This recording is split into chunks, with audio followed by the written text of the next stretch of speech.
14h20 sur France Info, l'heure de retrouver Philippe Vandel pour Tout et son contraire. L'invité aujourd'hui, c'est Amanda Lear.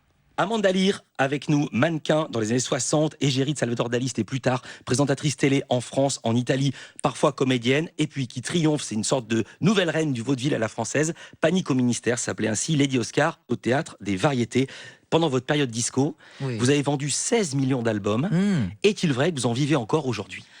Tout à fait, c'est un petit peu comme Patrick Hernandez avec Born to be Alive. Born to be Alive. Il dit que ça lui rapporte 1500 € par jour. Ah non, moi ça me rapporte pas tant que ça, mais enfin, c'est vrai que les royalties, quand on est à la SACEM, etc., et on a la chance d'avoir écrit soi-même un ou deux tubes. Je ne savais pas, c'est vous qui les aviez écrites ? Oui, c'est moi qui ai écrit. Donc c'est vrai que ça rapportait beaucoup plus en écrivant soi-même, plutôt qu'être juste interprète. Est-il vrai, je vous cite, que vous pensez que parfois on vit trop longtemps ?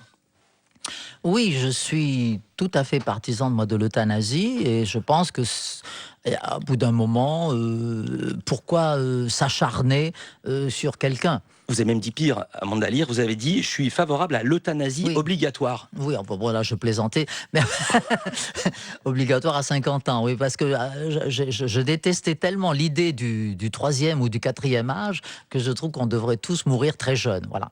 Mais en fait, non, c'est une plaisanterie.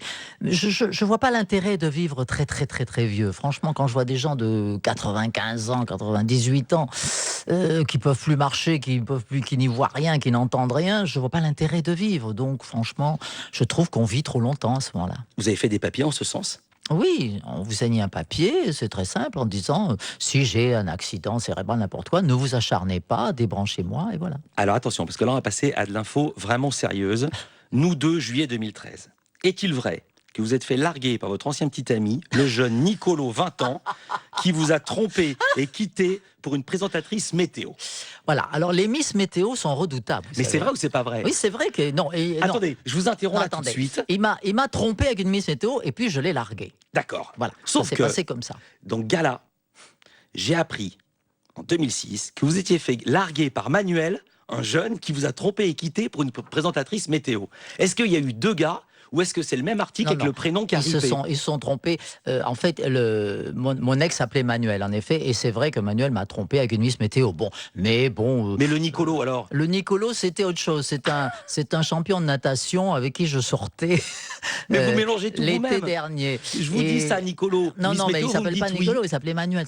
D'accord. Non, Nicolo m'a pas trompé. Je le vois de temps en temps, le petit Nicolo. Il est mignon, J'ai rien. Vous faites ce que vous voulez de votre vie. Ce qui m'étonne, c'est je me dis, est-ce qu'est raconté sur Amanda Lear dans les journaux est vrai ou faux? Mais c'est-à-dire, ça les fait fantasmer parce qu'ils se disent Amanda Lear, elle est redoutable, c'est une croqueuse d'hommes, elle les prend, elle les jette. Mais est-ce que vous inventez parfois des histoires? Pour leur faire plaisir, oui, bien sûr, si ça leur fait plaisir. Alors je dis, bon, ben allez-y, si ça vous fait plaisir, moi ça me gêne absolument pas. Mais ça crée une espèce de réputation assez sulfureuse de femme dangereuse, fatale, qu'en fait ne correspond pas vraiment à la réalité. Est-il vrai, là je vous cite, dans Paris Match, j'étais un petit peu triste en lisant ça. Ah bon? 27 mai 2010, je ne bois plus, je ne fume plus, ma vie sexuelle est un souvenir. Oui, c'est vrai que j'ai eu un petit creux là en 2010. C'est reparti. Ah, c'est reparti. Les trois Non, je ne bois pas, je ne fume pas, je ne me drogue pas. Ma vie sexuelle, la vie sexuelle, vous savez, quand on joue au théâtre tous les soirs, qui est mon cas, tous les soirs, moi je suis en scène jusqu'à 11h du soir. Donc on est obligé de la décaler. Il faut faire ça l'après-midi. C'est ça. Voilà, comme ça on arrive de bonne humeur au théâtre. Mais c'est simplement, il faut décaler les horaires. Je ne trahis pas un secret, cet entretien est enregistré, il est 14h. Oui. Est-ce que vous avez un rendez-vous cet après-midi de prévu?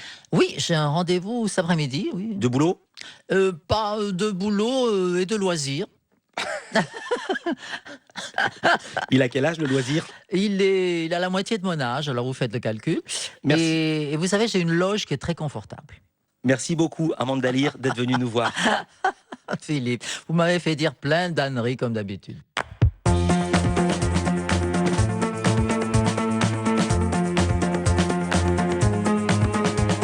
14h24 sur France Info.